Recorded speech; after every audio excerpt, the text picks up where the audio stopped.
Përshëndetje, Zoti Kryeministri i Shqipërisë, Zoti Edi Rama. Unë jam ai qytetari vlonjat që o qazvar nga policia e oligarkëve. Trupi im është i plagosur dhe sot zërim është i mundshëm që të flas,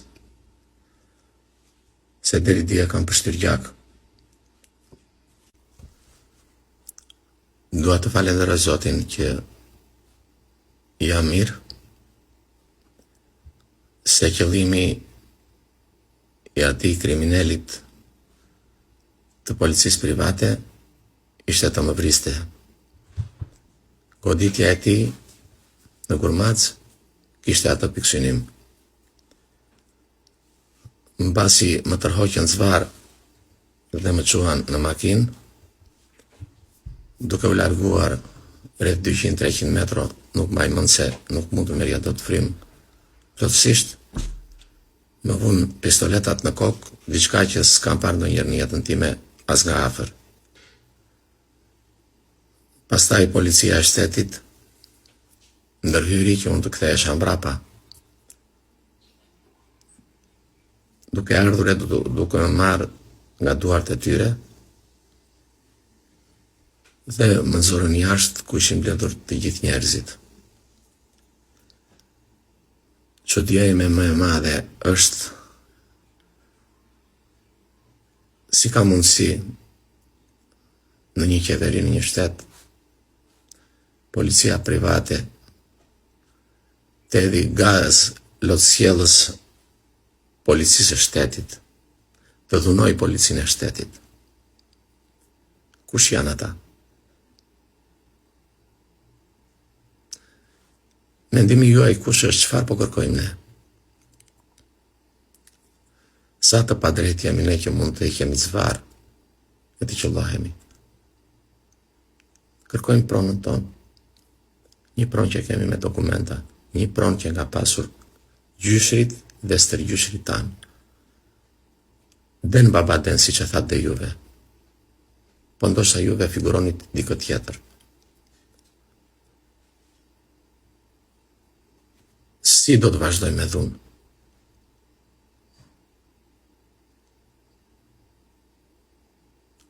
Dua një përgjigje nga ju.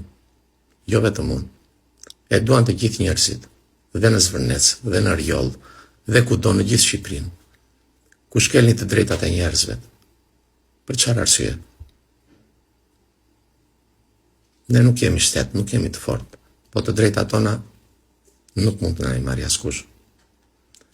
Asnjë oligark shqiptar që mban policira me vete, që mban njerëz agresiv që mund të na qellojnë, mund të bëjnë ç'të duan me ne. Unë nuk marr vesh nga politika, nuk jam kundërshtari askujt. Dhe ai që më qelloi, personi, nga dikush mori urdhër. Nuk e di dhe nuk më intereson. Atë gjë do ta zgjidhi prokuroria e Vlorës, siç kanë bërë denancim në polici.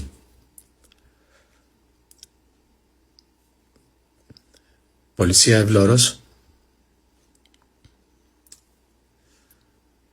që jam shumë mirënjohës, më ndihmoi dhe më çoi në spital, të marrë ndihmën mjekësore, dhe i përulem atyre djemve dhe vajzave, sepse kishin moshën e fëmijëve të mi, dhe ishin kaq të edukuar sa ndihem krenar për ta. Por Zoti Rama, juve duhet të jepni një zgjidhje këtij problemi, jo me dhunë.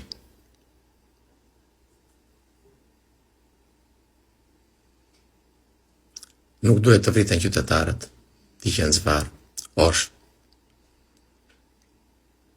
nga krimi organizuar. Nuk duhet ta pranoni ju këtë gjë.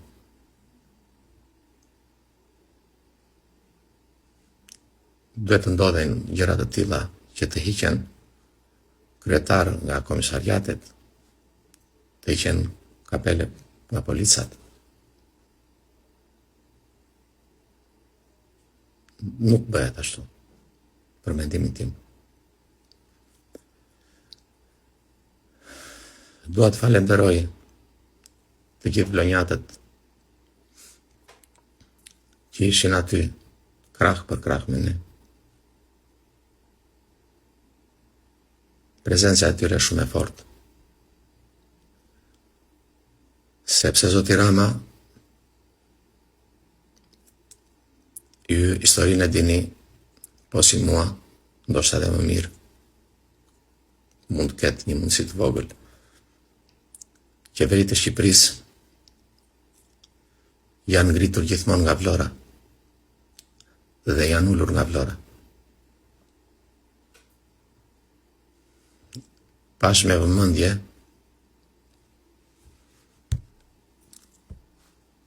ato që thatë në rrjetet sociale dhe në televizionin tuaj se gazetat greke kanë shkruar dhe kanë marrë pjesë për këtë çështje që ndodh këtu tek ne. Tua bëj të ditur, Zoti Rama, se unë nuk kam dhënë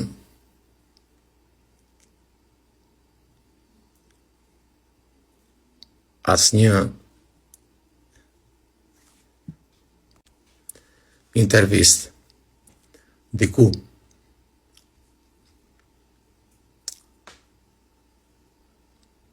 për këtë çështje.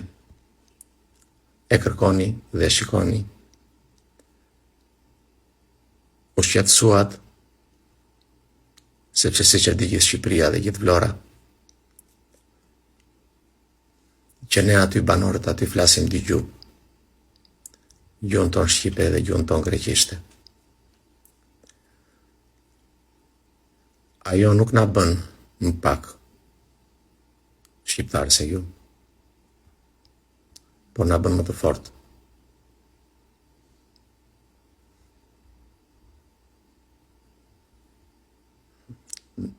Ne jemi vlonjat, Zoti Rama,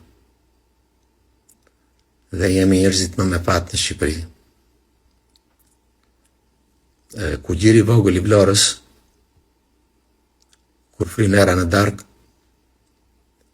na mbush me krenari, na mbush me trimëri dhe na heq frikën. Oligarkët tuaj mund të mbajnë nga 100 veta, nga 200, nga 300, nga 5.000, po shpirtin ton nuk mund ta veshin kurrë. Ndoshta mua më dhëm trupi sot, po shpirti im është shumë i madh. Ato goditjet më kanë bërë më të fortë, më të vendosur, më kanë bërë më vlonjat. Dhe asnjë nga qeveria nuk doli të flasi, të pyesi kush është ai njeri që u qet zvarr, që vrat, jo se jam dikush, se jam një qytetar shqiptar. Po duhet për mua të interesoheshin ambasadat greke,